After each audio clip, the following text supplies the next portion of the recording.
사랑하는 여러분, 교회는 그러니까 이 같은 말, 같은 마음, 같은 뜻이 되기 위해서 인간적인 노력과 인간적인 예를 써가지고 연합하고 그리고 일치가 되려고 하는 게 아닙니다. 우리 주님이 주신 말씀, 성령으로 하나 되는 것입니다. 말씀과 성령으로 하나 되는 것이에요. 우리가 어떤 인간적인 노력으로 하나 되려고 하는 것이 아닌 것입니다. 에베소서 2장 22절을 함께 읽겠습니다. 너희도 성령 안에서 하나님이 거하실 처소가 되기 위하여 그리스도 예수 안에서 함께 지어져 가느니라. 함께 지어져 가느니라.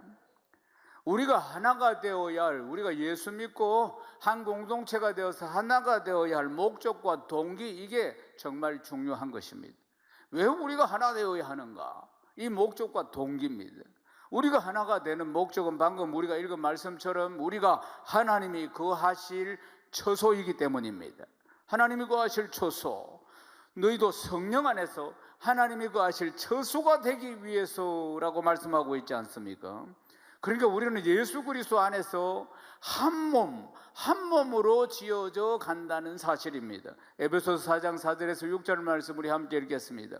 몸이 하나요 성령도 한 분이니 이와 같이 너희가 부르심의 한 소망 안에서 부르심을 받았느니라. 주도 한 분이시요 믿음도 하나요 세례도 하나요 하나님도 한 분이시니 곧 만유의 아버지시라. 만유 위에 계시고 만유를 통일하시고 만유 가운데 계시도다. 아멘.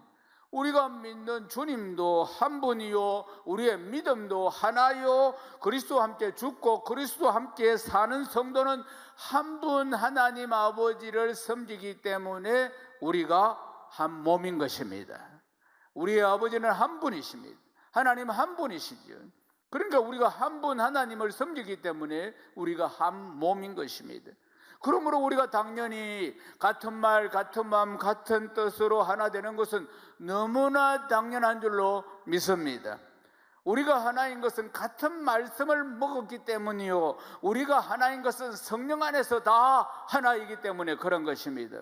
우리가 하나 되게 하시는 성령, 우리 안에 계시는 성령으로 말미암아 우리가 같이 먹은 말씀으로 말미암아 우리가 다 하나가 되는 줄로 믿습니다. 인간의 노력으로 애씀으로 친화력을 가지고 그렇게 하나가 되는 것이 아닙니다. 말씀 안에서 이루어지는 하나님의 역사이고 하나님의 뜻이라는 것을 믿으시기를 주님의 이름으로 축원합니다. 사랑하는 여러분, 오늘 우리가 함께 모여서 비가 오는데도 함께 모여서 이렇게 예배를 드립니다. 우린 평생 예배 드리겠죠. 평생 말이에요. 사랑하는 여러분, 우리가 하나님께 예배 드리는 목적, 우리가 하나님께 예배 드리는 이유가 무엇인지 아십니까? 왜 우리가 예배를 하나님 앞에 드려야 하느냐 하는 것입니다. 예배를 드린다는 것은 창조주 하나님께 우리의 드림의 행위가 바로 예배라는 것을 기억해야 합니다. 그러니까 예배는 하나님께 드리는 것이에요. 우리가 하나님 앞에 창조주 하나님께 드리는 것이 예배예요. 그러므로 예배를 본다는 말은 틀린 말입니다. 우리는 예배를 하나님 앞에 드리는 것이에요. 그런데 우리가 예배 드림에 있어서 정말 중요한 것은 우리는 왜 하나님께 예배를 드려야 하는가, 그리고 드린다고 했으니까 무엇을 드려야 하는가 하는 것입니다. 나를 하나님의 모양과 하나님의 형상으로 창조하셔서 나에게 사명을 주시고 하나님을 알게 하신 것만으로도 감사해서 예배 드리는 것이 피조물의 자세인 것입니다. 아멘이십니까? 우리가 피조물이라는 것을 기억해야 합니다. 그분은 창조주이시고 우리는 오늘에도 훅 불면은 꺼지는 피조물이에요. 그러니까 우리의 자세가 무엇인가 하는 것이에요. 하나님을 믿고 하나님을 알게 하신 것, 하나님께서 나를 구원하신 것만 해도 감사해서 예배 드리는 것이 우리 피조물의 진정한 자세라는 것입니다. 예배는 하나님께서 나에게 베풀어 주신 것에 대한 감사이고 고백입니다. 이것이 바로 예배라는 것이에요. 말씀 한마디로 온 우주를 창조하신 하나님 보시기엔 참으로 작고 작은 것을, 보잘것없는 것을 하나님 앞에 드리지만은 놀랍게도, 참으로 놀랍게도 하나님은 우리의 예배를, 우리의 드림을 향기로운 제물로 기쁘게 받으시고 또 다른 은혜를 베풀어 주신다는 것입니다. 이것이 또한 우리의 예배 드림의 놀라움이고 참으로 이것이 경이로운 일인 것입니다. 우리가 예배를 드리면은 평안이 임하고, 우리가 하나님 앞에 예배를 드리면은 위로가 넘치고, 우리가 하나님 앞에 예배를 드리면은 우리의 가슴에는 그 하나님의 풍성한 사랑이 넘치게 됩니다. 얼마나 놀랍고 얼마나 경이로운 일인가 하는 것이에요. 이것이 참으로 놀랍고 경이로운 일이에요. 우리는 사소한 것을 드리는데도 불구하고 우리의 심령에 이런 은혜를 베풀어 주신다는 것이 얼마나 경이로운 일인가, 얼마나 놀라운 일인가. 하나님이 받으시고 부족하고 연약한데도 불구하고 받으시고 은혜를 베풀어 주신다는 것 말입니다. 사랑하는 여러분, 그러므로 예배를 드리고 나서 은혜가 된다 안 된다 이런 말 하는 게 아닙니다. 말씀이 좋다 안 좋다 이런 이야기 하는 게 아닙니다. 하나님의 은혜가 무엇인지 잘 모르기 때문에 그런 말을 하는 것입니다. 하나님께서 우리에게 더 이상 어떤 것을 주시지 않는다 할지라도 마땅히 우리가 하나님 앞에 예배 드려야 합니다. 사랑하는 여러분, 마땅히 하나님이 우리에게 더 이상 어떤 것을 주시지 않는다 할지라도 마땅히 하나님 앞에 예배 드려야 할 피조물인데도 불구하고 하나님이 예배 드리기만 하면은 우리를 위로하시고 회복시켜 주시고 기쁨을 주시고 감사를 주시고 새 힘을 주시고, 이것이 은혜 중에 은혜입니다. 참으로 기이하고 참으로 신비한 일인 줄로 믿습니다. 이것이 뭡니까? 하나님은 영이시기 때문에 보이지 않으신데 하나님이 지금 역사하시고 계신 증거, 하나님의 지금 살아계신 증거입니다. 우리의 중심을 보시고 우리의 예배 드림의 동기를 다 아시는 하나님이신 겁니다.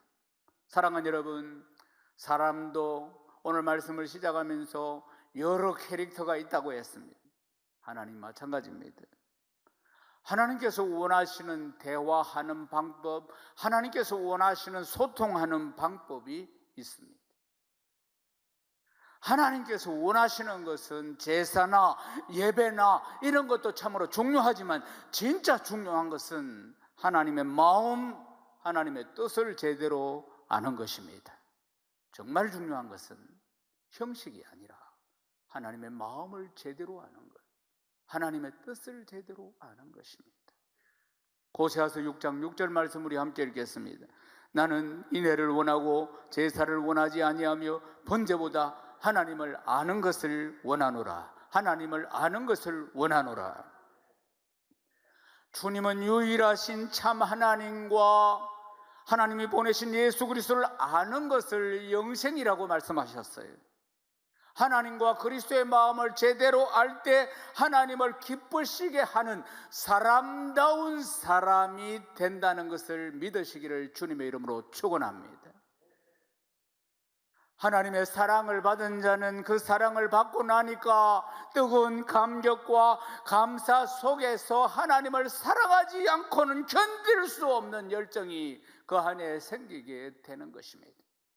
그 사랑을 사모하고 그 사랑을 나누고 그 사랑에 감사하게 되는 것은 너무나 당연한 것입니다. 하나님을 어떻게 감사하고 하나님께 어떻게 예배해야 하는지에 대해서는 성경이 잘 가르쳐주고 있습니다. 특별히 레위기서에 보면은 일일이 우리에게 가르쳐주고 있습니다. 내가 원하는 스타일로 예배를 하거나 내가 드리고 싶은 나의 예배 방식이 아니라 하나님이 기뻐하시는 예배의 방식이 있는 겁니다. 우리가 아브라함의 삶을 통해서 깨닫는 것은 하나님의 사랑이 어떠한가를 지금 우리가 깊은 말씀의 은혜로 약속의 땅을 향해서 가면서 깨닫고 있습니다. 우리는 하나님을 알면 알수록 하나님을 사랑하지 않을 수가 없는 것입니다. 하나님은 드림으로 예배하라고 하셨고, 우리의 드림은 하나님을 향한 사랑의 표현이고 진정한 감사임을 믿으시기를 주님의 이름으로 축원합니다. 하나님께서 아브라함에게 이삭을 번제로 바치라 이렇게 말씀하셨습니다. 왜 그렇게 말씀하셨을까요? 제사는 하나님과 소통하는 방법으로 하나님이 친히 가르쳐 주신 것입니다. 제사가 바로 하나님과 소통하는 방법이고 하나님이 친히 하나님과 소통하는 방법을 가르쳐 주신 것입니다. 우리 안에 있는 사랑과 그 마음을 고백하는 행동하는 언어가 바로 제사, 예배인 것입니다. 창세기 22장 7절에서 8절 말씀 우리 함께 읽겠습니다. 이삭이 그 아버지 아브라함에게 말하여 이르되 내 아버지여 하니 그가 이르되 내 아들아 내가 여기 있노라. 이삭이 이르되 불과 나무는 있거니와 번제할 어린 양은 어디 있나이까? 아브라함이 이르되 내 아들아 번제할 어린 양은 하나님이 자기를 위하여 친히 준비하시리라 하고 두 사람이 함께 나아가서 아멘. 하나님께서 아브라함에게 이삭을 번제로 드리라 이렇게 말씀하셨어요. 번제는 자발적으로 드리는 제사인데 단번에 완전히 태워서 향기로 드리는 제사입니다. 이 제사가 말하는 의미는 뭐냐면은 나는 당신의 것입니다. 내 모든 것을 전부 그대에게 드립니다. 이런 의미를 가지고 있는 제사가 바로 번제인 것입니다. 그러니까 하나님의 은혜에 대한 최고의 고백, 최고의 고백을 담은 행위가 이 번제라는 제사인 것입니다. 그렇지만 우리는 눈에 넣어도 아프지도 않는 이삭을, 백세에 주신 이 이삭을 하나님이 바치라 이렇게 말씀하셨는데 이 말씀 앞에서 상당한 충격, 엄청난 충격을 우리가 받습니다. 창세기 22장 11절에서 12절 말씀 우리 함께 읽겠습니다. 여호와의 사자가 하늘에서부터 그를 불러 이르시되 아브라함아 아브라함아 하시는지라. 아브라함이 이르되 내가 여기 있나이다 하매 사자가 이르시되 그 아이에게 네 손을 대지 말라. 그에게 아무 일도 하지 말라. 네가 네 아들 내 독자까지도 내게 아끼지 아니하였으니 내가 이제야 네가 하나님을 경외하는 줄을 아노라. 아멘. 사랑하는 여러분, 이 말씀이 이렇습니다. 아브라함아 아브라함아 스톱 멈춰라. 인정한다 내가. 이 뜻입니다. 얼마나 다급하게 아브라함을 부르는지, 아브라함은 얼마나 더 신속하게 행동하는지 모릅니다. 주저하지 않습니다. 스톱 멈춰라 아브라함아 내가 너를 인정한다. 사랑하는 여러분, 하나님 우리 중심을 보시잖아요. 오늘도 마스크를 하고 있지만 중심을 보십니다. 아브라함의 중심을 하나님 모르시겠습니까? 아십니다. 아브라함의 중심을 다 아십니다. 그런데도 왜 이삭을 바치라고 했을까 하는 거예요. 왜 굳이? 다 아시는 하나님께서 왜 굳이 이삭을 바치라고 했을까 하는 거예요. 정말 아브라함의 그 믿음을 테스트하기 위한 것일까요? 하나님이 어떤 제물을 기뻐하시는가 하는 것이에요. 하나님이 원하시는 제물, 하나님이 기뻐하시는 제물은 의로운 제물, 흠도 점도 없는 완전한 제물을 하나님이 기뻐하십니다. 전능하신 하나님, 창조주 하나님과 피조물인 인간이 소통하는 방식은 하나님께 점도 흠도 없는 완전한 제물을 올려드리고 하나님께서 그것을 받으시는 방식으로 하나님은 소통하십니다. 하나님께서 아브라함에게 이런 데몬스트레이션, 이런 행동을 하게 하신 목적이 무엇일까 하는 거예요. 중심을 다 아시는 하나님께서 왜 이삭을 바치라고 하셨을까 하는 거예요. 하나님께서 원하시는 것은 하나님을 향한 아브라함의 따뜻하고 사랑 넘치는 그 마음을 하나님이 받고자 하신 것입니다. 번제의 정신이 뭡니까? 온전히 마음을 다하고 힘을 다하고 뜻을 다하고 성품을 다하고 생명을 다해서 하나님을 사랑한다는 고백이 바로 번제인 겁니다. 그 마음을 행동으로 드러내어서 보여주는 것이 번제라는 제사인 것입니다. 아브라함은 하나님으로부터 하나님이 아브라함을 향해서 나의 프렌드, 나의 벗이라고 했어요. 하나님께서 마음을 열어서 아브라함에게 다 보여주시고 아브라함도 마음을 열어서 하나님께 다 보여주시고, 그러므로 하나님께서 왜 이삭을 바치라고 하는지 아브라함은 잘 알고 있었던 것입니다. 하나님이 뭘 원하시는지 잘 알고 있었던 것입니다. 그래서 주저하지 않고 하나님이 바치라고 한 자기 아들을 제물로 드리게 조금도 머뭇거리지 않고 전혀 아까워하지 않았다는 사실입니다. 창세기 22장 9절에서 10절 말씀 우리 함께 읽겠습니다. 하나님이 그에게 일러주신 곳에 이르니라. 이 아브라함이 그곳에 제단을 쌓고 나무를 버려놓고 그 아들 이삭을 결박하여 제단 위에 놓고 손을 내밀어 칼을 잡고 그 아들을 잡으려 하니. 아멘. 사랑하는 여러분, 하나님이 원하시는 제사는, 하나님이 원하시는 예배는 진정한 예배, 그리고 완전한 드림이 있는 예배입니다.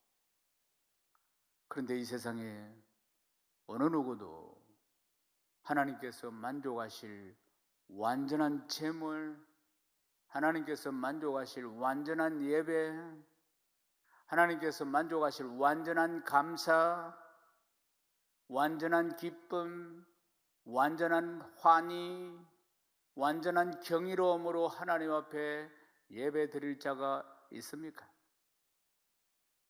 없습니다. 우리는 온전하지 못하기 때문에 아무리 힘쓰고 애써도 우리는 부족합니다. 성경에 나오는 첫 번째 예배, 첫 번째 제사는 가인과 아벨이 드린 겁니다. 어떤 일들이 일어났습니까? 첫 번째 제사에서 살인, 그리고 하나님의 벌이었습니다. 하나님은 이런 제사를 원하시는 게 아닙니다. 하나님께서 아브라함을 부르신 최종적인 목적은 예배드림인 것입니다. 예배드림. 하나님이 갈대아 우리에 살고 있는 아브라함을 부르신 최종적인 목적은 예배드림인 것입니다. 하나님께서 430년 동안 종살이 하던 이스라엘 백성들을 출애굽을 시키는 목적이 뭡니까? 예배드림. 하나님께 예배드림이었습니다. 하나님께서 우리를 부르신 목적도 역시 예배드림입니다. 아멘이십니까? 예배를 받고자, 예배드리고자. 하나님은 모든 사람이 하나님께 예배드리기를 원하십니다. 그래서 모든 민족을 제자를 삼아라, 땅 끝까지 선교사를 보내어서 그들이 다 하나님 앞에 예배드리는 자로 회복되기를 하나님은 원하시는 것입니다. 왜요? 그것이 하나님과 소통하는 방식이기 때문입니다. 부족한 인생이 전능하신 하나님과 소통하는 방식이 예배의 드림이기 때문에 그렇습니다.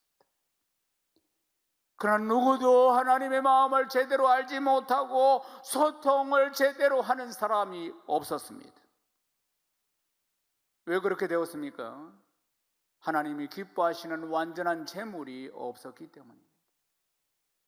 그래서 하나님은 자신이 죽은 목숨이라 생각하는 아브라함을 부르셨고 온전한 제물로 이삭을 주신 것입니다.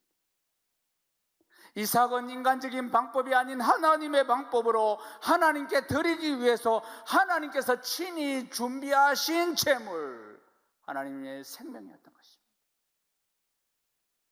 하나님은 인간의 참 예배를 위해서 스스로 하나님이 제물을 준비하신 것입니다. 이삭은 하나님께서 준비하신 제물이었고 하나님 스스로 제물을 준비하신 오늘 말씀의 제목처럼 여호와 이레이신 것입니다. 그래서 하나님께서 지시하신 산에서 하나님께서 준비하신 제물 이삭을 바치라고 하신 것입니다. 하나님께서 주신 이삭을 하나님께 온전히 드리기 위해서 아브라함은 인류 최초로 부름을 받았고 지금까지의 삶의 여정이 이것을 위해서 펼쳐진 것입니다. 우리는 하나님께서 아브라함을 부르기 이전부터 여호와 이레의 하나님이셨다는 것을 기억해야 합니다. 사랑하는 여러분, 인생은 어느 누구도 하나님을 기쁘시게 하는 예배드림, 그 예배드림을 할 수 없었던 것은 선악을 알게 하는 나무의 열매를 먹고 다 아담과 하와 이후의 자손들이 다 죄인이 되었기 때문에 그렇습니다. 의인은 없나니 하나도 없습니다. 모두가 죄인이기 때문에 그렇습니다. 모두가 죄인이기 때문에 하나님과 소통할 수 없고 하나님 사랑할 수 없게 된 것입니다. 사랑하는 여러분, 하나님께서 악하고 악한 인간의 죄를 대신할 번제의 어린 양, 하나님의 아들 예수 그리스도를 스스로 하나님이 준비하셨기에 오늘 우리가 이 자리에서 기쁨과 감사함으로 예배를 드리게 된 것을 믿으시길 주님을 축원합니다. 이 사실이 얼마나 놀랍고 놀라운 일인가 하는 것입니다. 창세기 22장 13절에서 14절 말씀 우리 함께 읽겠습니다. 아브라함이 눈을 들어 살펴본즉 한 순양이 뒤에 있는데 뿔이 수풀에 걸려 있는지라 아브라함이 가서 그 순양을 가져다가 아들을 대신하여 번제로 드렸더라. 아브라함이 그 땅 이름을 여호와 이레라 하였으므로 오늘까지 사람들이 이르기를 여호와의 산에서 준비되리라 하더라. 아멘. 사랑하는 여러분, 우리가 오늘 말씀을 통해서 깨닫는 것은 아브라함은 정말 믿음이 좋은 사람이구나, 이삭은 정말 순종을 잘하는구나, 이런 사람의 됨됨이에 초점을 맞추기보다는 항상 성경을 볼 때 사람에게 초점을 맞추는 것이 아니라 하나님의 마음, 하나님의 뜻, 하나님께서 베푸신 은혜를 아는 것이 참으로 중요한 줄로 믿습니다. 하나님은 내가 드릴 예배를 위해서 하나뿐인 독생자 예수 그리스도를 제물로 준비하신 것입니다. 내가 죽어야 할 그 자리에 예수님 대신 죽게 만드시고 예수님이 화목제물 되게 하시고, 그래서 우리가 예수님 죽는 그 자리에 함께 죽고 내가 그리스도와 함께 죽고 이제 그리스도와 함께 다시 살게 된 것입니다. 이것이 바로 나 같은 죄인 살리기 위해서 하나님께서 창세 전부터 나 같은 죄인 살리기 위해서 창세 전부터 계획하신 참으로 놀랍고 경이로운 하나님의 사랑인 것입니다. 그러므로 우리가 마땅히 어떤 상황 가운데서도 감사함으로 하나님께 예배 드리는 것입니다. 할렐루야. 오늘 마지막 말씀 요한일서 4장 9절 말씀 함께 읽겠습니다. 하나님의 사랑이 우리에게 이렇게 나타난 바 되었으니 하나님이 자기의 독생자를 세상에 보내심은 그로 말미암아 우리를 살리려 하심이라. 우리를 살리려 하심이라. 우리를 살리려 하심이라. 사랑하는 여러분, 이제 말씀을 마무리하겠습니다. 내 죄를 대신해서 죽임당하신 어린 양 예수 그리스도의 보혈의 능력으로 참된 예배자가 되시기를 주님의 이름으로 축원합니다. 여호와 이레이신 우리 하나님의 그 깊고 그 깊은 사랑을, 청량할 수 없는 그 사랑, 청량할 수 없는 그 은혜를 늘 잊지 말고 기억하고 영원토록 그 영광을 즐거워하는 행복한 예배자가 되시기를 주님의 이름으로 축원합니다.